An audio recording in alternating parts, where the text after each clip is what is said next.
Oke, ini sedikit penjelasan sedikit tentang untuk mereview yang tadi. Mungkin ini guna juga untuk kuis besok. Jadi mungkin ini sedikit penjelasan dari aku. Jika nanti kalau ada salah bisa dikoreksi. Mungkin ini juga bisa bantu kalian ya. Nah, sebelum lebih lanjut, kita harus mengetahui dulu penamaan gigi. Jadi dari metode WHO yang dijelaskan sebelumnya dari angka pertama itu menunjukkan kuadran dan angka kedua menunjukkan jenis gigi. Nah, kali ini aku menjelaskan pakai gigi permanen. Jadi yang pakai kuadran 1, 2, 3, dan 4. Oke, untuk menentukan kuadran, kita juga harus menentukan dulu garis mediannya di mana. Dari garis median ini dari rahang bawah, dari mandibula, kita tarik garis median di sini, teman-teman. Garis mediannya di sini.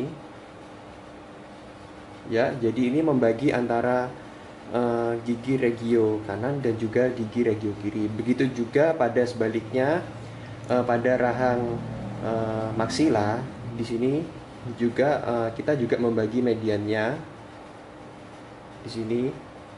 Itu membagi juga regio kanan dan juga regio kirinya. Baik, untuk yang selanjutnya kita juga harus mengetahui gigi bagian anterior dan posterior. Seperti yang dijelaskan tadi, gigi anterior mencakup incisivis 1, incisivis 2, dan caninus. Jadi di sini perbatasan teman-teman untuk gigi anterior. Nah, untuk gigi posterior, kita dimulai dari premolar 1, premolar 2, molar 1, dan molar 2, hingga molar 3 di sini, teman-teman. Nah, dan ini juga berlaku pada rahang atas, pada rahang maksila juga, teman-teman.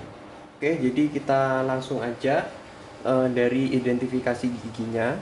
Di sini aku em, memfokuskan di gigi molar pertama pada rahang bawah di sebelah kanan, teman-teman. Di sini molar pertama sebelah kanan. Nah, untuk lebih detailnya adalah seperti ini. Untuk molar pertama sebelah kanan dan rahang bawah, teman-teman. Dikarenakan rahang bawah, maka akarnya ada dua, berbeda dengan gigi atas yang mempunyai 3 akar, teman-teman. Oke, sekarang kita lanjutkan ke identifikasi gigi.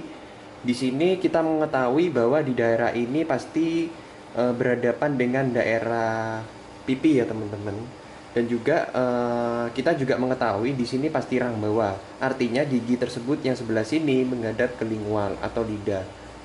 Dan untuk bagian sini adalah bagian daerah mesial. Artinya mendekati garis median, teman-teman. Dan di sini juga bagian distal yang artinya menjauhi garis median. Seperti yang tadi garis mediannya ada di sini, artinya dari garis median ini kita mengetahui bahwa menjauhi selalu berada di sebelah kirinya, teman-teman. Jadi kalau menjauhi pasti di belakangnya, sementara untuk mendekati itu pasti di depannya, teman-teman. Oke, jadi kita langsung ke bagian giginya. Nah, untuk yang menghadap ke pipi yang tadi atau yang kita sebut dengan bukal adalah di daerah sini. Dan eh, jika kalian perhatikan lagi, tadi sudah dijelaskan juga ya, untuk daerah fasial adalah daerah yang menghadap ke bibir dan pipi secara keseluruhan. Artinya dari regio kanan ini, dari gigi I1 sampai gigi M3 itu, teman-teman, dinamakan fasial. Jadi artinya keseluruhan dari menghadap bukal dan juga menghadap labial. Nah, satu lagi, teman-teman, ini untuk peruntukan gigi anterior atau gigi pada daerah depan, terkhususnya untuk I1 dan juga canines. Nah, di gigi anterior ini penamaannya sedikit berbeda ya, teman-teman. Jadi pada bagian sini pasti menghadap ke bibir karena pada daerah incisivus sampai caninus itu adalah daerah di mana menghadap ke bibir, yang artinya penamaannya pada bagian depan sini adalah labial, teman-teman. Nah, Begitu juga sebaliknya pada daerah belakang yang menghadap ke lidah adalah lingual, teman-teman. Dan juga bagi yang masih bingung tentang distal dan mesial, tadi sudah sedikit dijelaskan lagi bahwa mesial itu adalah yang mendekati garis median. Jadi di sini mendekati garis median dan distalnya menjauhi garis median, artinya di sebelah sini. Oke, kita lanjut ke rahang atas, teman-teman. Di sini adalah rahang maksila. Bisa dilihat adanya palatum durum di sini pada bagian palatum juga, teman-teman. Pada bagian palatum atau kita sebut rahang atas ya, atau bagian langit-langit mulut. Di sini juga penamaannya berbeda, teman-teman. Tadi yang di bawah kita sebut lingual karena berada dekat dengan lidah. Sementara pada bagian atas adalah palatal. Karena apa? Karena dia itu berada di dekat dengan langit-langit mulut, teman-teman. Nah, begitu juga sebaliknya, pada bagian depan ini juga dinamakan labial juga, dari I1 sampai caninus. Dan juga bagian posterior disebut juga dengan bukal juga, karena itu bagian dari premolar 1 sampai molar 3, teman-teman. Nah, sekarang teman-teman kita ke bagian kunyah atau ke bagian atas gigi, permukaan kunyah. Di sini ada gigi posterior atau gigi belakang. Ini gigi molar pertama. Di sini di atas kita menyebutkan daerah oklusal. Daerah oklusal adalah daerah yang dimana saling bertemunya antara gigi dengan gigi. Jadi pada saat mengunyah makanan, daerah inilah yang terkena, teman-teman. Daerah oklusal. Namun pada bagian gigi insisif atau gigi bagian anterior ya, teman-teman. Di sini disebut dengan incisional X. Jadi di sini incisional X di bagian ujungnya di sini. Itu adalah bagian permukaan kunyah pada bagian anterior, teman-teman. Oke, ini sedikit penjelasan mengenai anatomi gigi.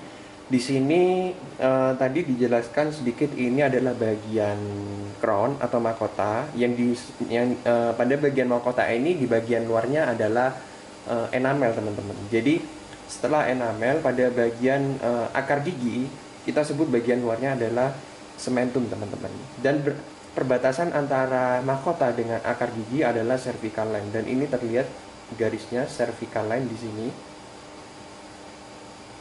Dan pada bagian oklusal adalah di sini ya, teman-teman. Oke, sekarang kita pada bagian cusp.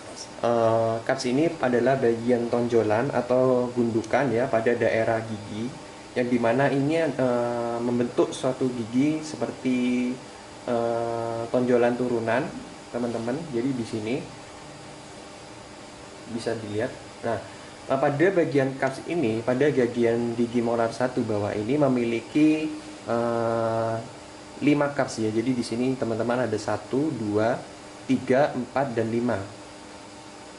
Berbeda dengan yang rang atas memiliki tubercle of Carabelli atau cusp tambahan yang seperti tadi dijelaskan juga. Dan untuk mengetahui namanya, kita juga harus mengetahui dasar-dasarnya dulu, teman-teman. Oke, sekarang kita mengibaratkan ya, teman-teman. Di sini adalah bagian mesial yang mendekati garis median, dan ini adalah bagian distal. Dan yang ini adalah bagian lingual, dan yang di sini ada bagian bukal. Jika ditanya bagian di sini itu apa? Nah, bagian di sini kita sebut biasanya distolingual. Distolingual adalah bagian yang menjauhi garis median, tetapi cusp-nya ini mendekati lidah, bagian lidah atau lingual. Makanya kita menamai dengan distolingual. Untuk selanjutnya, Jika berada pada daerah di sini teman-teman, kita menamainya mesial ya, karena mendekati garis median, jadi penamaannya mesiobukal. Mesiobukal mendekati garis median, tetapi kapsnya bisa diperhatiin itu menghadap ke bibir. Bisa dibayangin ya teman-teman. Jadi kapsnya ini menghadap ke bibir, menghadap ke bagian bukal, sedangkan yang sebelah sana menghadap ke bagian lingual. Nah, untuk tambahan yang lainnya mungkin tadi juga dijelaskan di bagian di ridge. Ridge itu adalah linear, bagian tepi yang cembung. Mungkin di sini ya teman-teman, ridge itu bisa diperhatikan ridge. Dan fossa tadi yang sudah jelaskan, fossa adalah cekungan yang ada di daerah sini teman-teman, cekungan ini yang dinamakan fossa. Dan adalah pitch yang terakhir adalah pertemuan dari beberapa groove teman-teman. Jadi di dalam sini itu ada yang namanya pitch, karena tadi dijelaskan beberapa groove itu memiliki cekungan-cekungan yang nanti garis ujungnya itu membentuk suatu cekungan yang dalam, yaitu yang dinamakan pitch di sini teman-teman. Oke, jadi mungkin sedikit itu saja untuk